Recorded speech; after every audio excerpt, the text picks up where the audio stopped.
Hi love you welcome back to our channel. ముందుగా channel like చేయండి, subscribe చేయండి, share కూడా చేయండి. ఈరోజు మనం Jubilee hills bypoll election exit polls రేపే ఉంది కౌంటింగ్. మనం ఈరోజు దాని ఎగ్జిట్ పోల్ రిజల్ట్ ప్రకారం ఆ సర్వేల ప్రకారం ఏ పార్టీ అయితే ముందంజలో ఉంది, ఏ పార్టీ గెలిచే అవకాశాలు ఎక్కువ ఉన్నాయి, ఏ పార్టీ గెలిచిన తర్వాత ఏం చేస్తుంది, అసలు ఏ పార్టీ గెలిచిన ప్రజలకు జరిగేది ఏమైనా ఉందా లేదా అనేది దాని గురించి ఒకసారి మనం మాట్లాడదాం. ఏంటంటే జూబ్లీ హిల్స్ ఈ ఎలక్షన్ చాలా హోరాహోరీగా జరిగిపోయింది.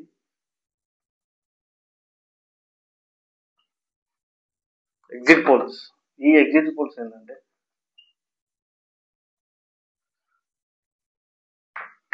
మనం ఫస్ట్ నుంచి అది చెప్పుకునేదే, ఇలా రెండు పార్టీలు ప్రధాన పోటీగా ఉన్నాయి.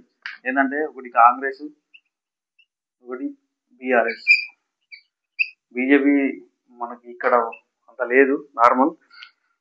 కాబట్టి మనం కాంగ్రెస్ బీఆర్ఎస్ గురించి కూడా మాట్లాడుకుందాం. బీజేపీ గురించి మనం తీసినా కూడా ఎందుకంటే ఓట్ బ్యాంక్ చాలా తక్కువ ఉంది కాబట్టి బీజేపీ గురించి ప్రస్తావన తీయకపోవడం చాలా మంచిది.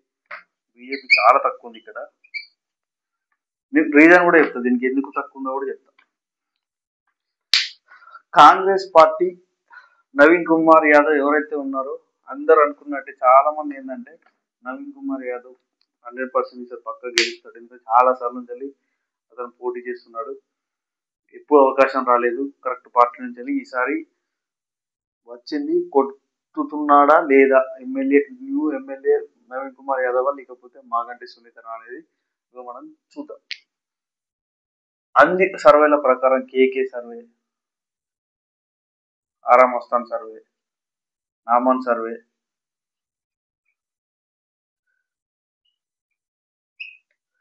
ఇంకా చాలా ఇతరత్ర సర్వేలు, అన్ని సర్వేల ప్రకారం ఏంటంటే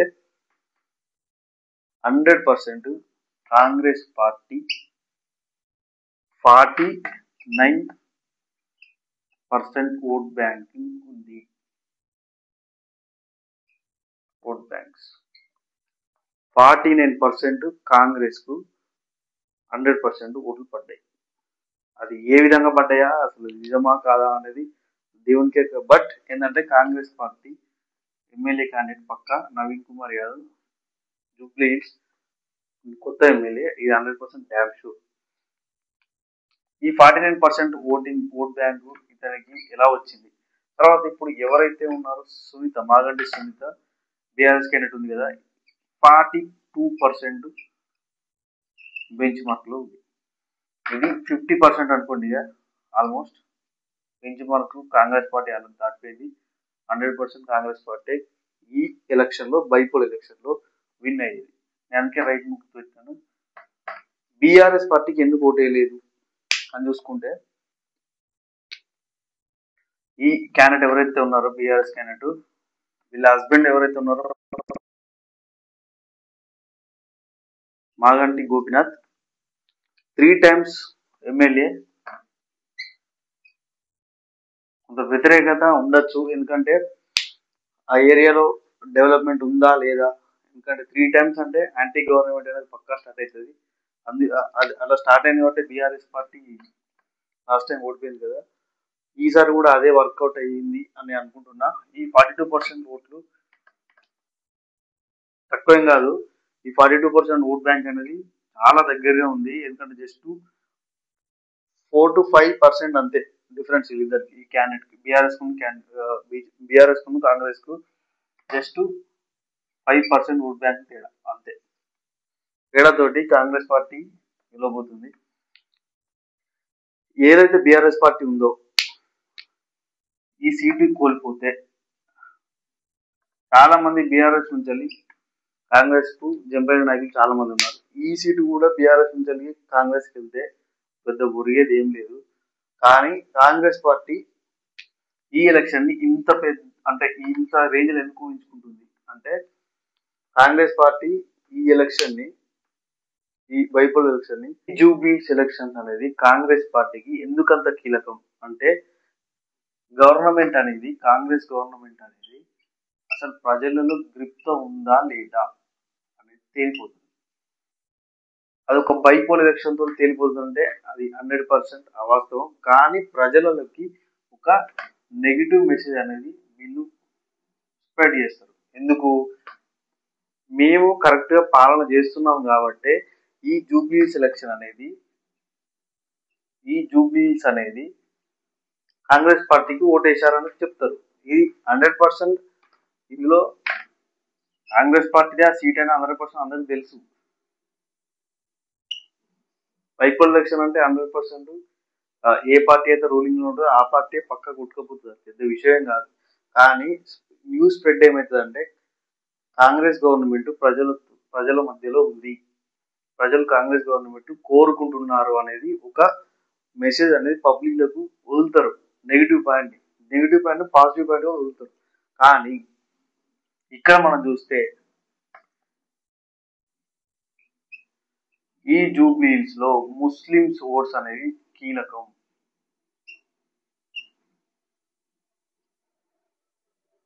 ముస్లిం ఓట్స్ అనేవి ఈ జూబ్లీహిల్స్ ఎలక్షన్ లో కీలకం. 100% కు ఈ వీళ్ళ ఓట్లు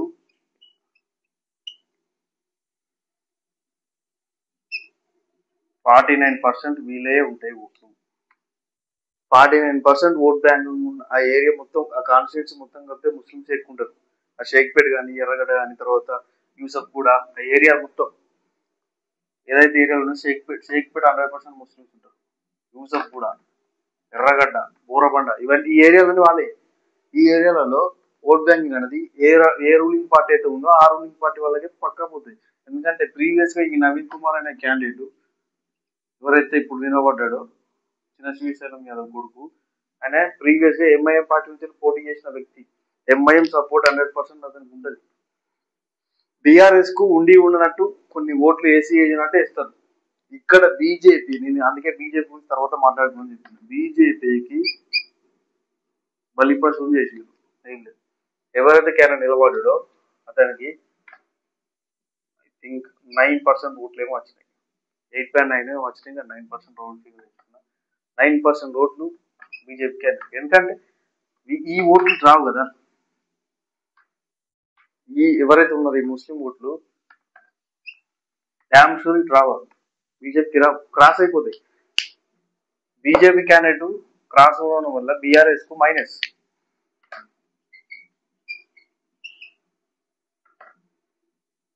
ఈ ఓట్లు అయితే ఏదైతే ఉన్నాయో ఈ పార్టీ నుంచి లేరు కాబట్టి ఇప్పుడు ఈ క్యాండిడేట్ కు 9% ఓట్లు వచ్చినాయి కదా, ఈ బీఆర్ఎస్ కు మైనస్ అన్నట్టు. ఓట్ క్రాసింగ్ వల్ల కాంగ్రెస్ కు ఆటోమేటిక్ గా ఓట్ బ్యాంక్ అనేది పెరుగుతుంది. ఇది అసలైన విషయం. బీజేపీ క్యాండిడేట్ అక్కడ 50% లో గెలవడు, ఇప్పుడే కాదు ఎప్పుడు నిలబెట్టినా గెలవడు. ఎందుకంటే అక్కడ ముస్లిం ఓట్స్ కీలకం కాబట్టి అక్కడ హిందూయిజాన్ని వాళ్ళు ప్రోత్సహించరు. అది ఇంకొక కాంగ్రెస్ గవర్నమెంట్ ఉన్న ఎమ్మెల్యే వీళ్ళు గెలిచింది అనుకో, జూబ్లీహిల్స్ అయ్యేది ఏముంది?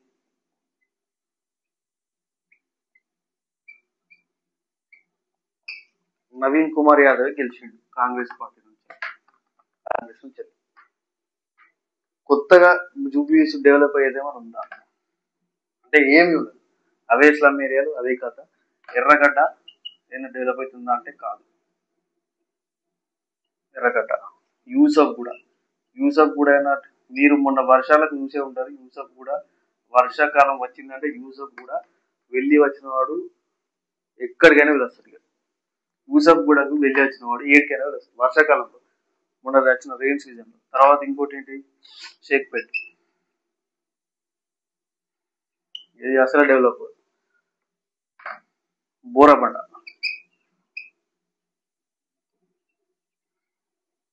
బోరబండ ఎంత స్లమ్ ఏరియా అంటే, బోరబండ ఒకవేళ మీరు విజిట్ అయ్యేది ఉంటే కింద కామెంట్ చేయండి. ఎంత డేంజర్ గా ఉంటుందంటే బోరబండ, చాలా ఈ మన సిటీలలో పెద్ద స్లమ్ ఏరియా ఉందంటే బోరబండ, యూసఫ్ కూడా. ఈ ఏరియాలలో ఈ రహమత్ నగర్ కూడా ఉంది ఒకటి. రహమత్ నగర్ కూడా సేమ్. ఈ ఏరియాలో ఏం కొత్తగా డెవలప్ అయ్యేది ఏమి ఉండదు. బీఆర్ఎస్ పోయి కాంగ్రెస్ వచ్చింది, క్యాండిడేట్ మారాడు అంతే. బీఆర్ఎస్ పోయి కాంగ్రెస్ వచ్చింది అంతే, క్యాండిడేట్ మారాడు. గోపీనాథ్ పోయి నవీన్ కుమార్ యాదవ్ వచ్చింది అంతే, తేడా ఉంది. బీఆర్ఎస్ కు లాస్ట్ టైం బిల్లు లేదు, ఎందుకంటే గవర్నమెంట్ లేదు కాబట్టి. కాంగ్రెస్ గవర్నమెంట్ వచ్చింది, ఇతను ఇప్పుడు చేస్తాడా చేయడా అనేది పెద్ద మైనస్ పాయింట్. చేస్తారా చేయడం దేవునికి తెలుసు. ఇంకో విషయం ఏంటంటే ఏదైతే ఈ రాయమత్ నగర్ ఏదైతే ఉందో, ఈ ఎర్రగడ్డ అయితే ఏదైతే ఉందో, ఈ రెండు ఏరియాలకు లింక్ ఎట్లా అంటే, ఒకవేళ కాంగ్రెస్ గవర్నమెంట్ కనుక వస్తే అతను ఈ రెండు ఏరియాలలో కొంచెం